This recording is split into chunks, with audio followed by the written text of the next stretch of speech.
আমার এই আম, কাঁঠাল, লিচু, বরই, আতা সব এই দেশীয় ফলের ভিডিও দেখে আপনারা অনেকেই আমাকে প্রশ্ন করে থাকেন, রূপাপু আপনি আমেরিকার কোথায় থাকেন?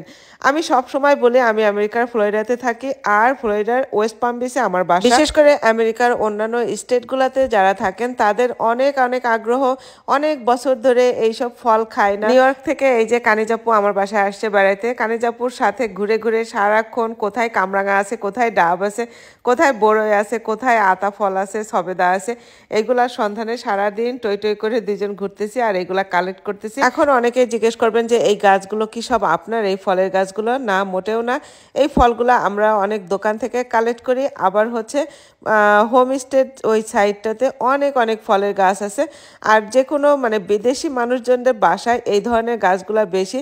আপনারা যদি বাড়িতে নক করে ওদের কাছে পারমিশন নিয়ে বলেন যে আমি কি কিছু ফল নিতে পারি, ওরা খুশি খুশি আপনাকে ফলগুলা দিয়ে দিবে। কারণ ওরা হচ্ছে এইসব ফল অনেকে জানেও না যে এই ফলগুলা খাওয়া যায়। গাছ ভালোবাসে তাই গাছ লাগায় রাখে, কারণ গাছে অক্সিজেন দেয় এইটা মনে করে, কিন্তু অনেকে জানেও না যে এই ফলগুলা হচ্ছে মানে খাওয়া যায়। তো যাই হোক, যেমন অনেকের বাড়িতে সবেদা ফল আছে, তারপরে এই যে তেঁতুল গাছ আছে, অনেকে ওরা জানেও না যে এইগুলা এইভাবে এইভাবে খাওয়া যায়।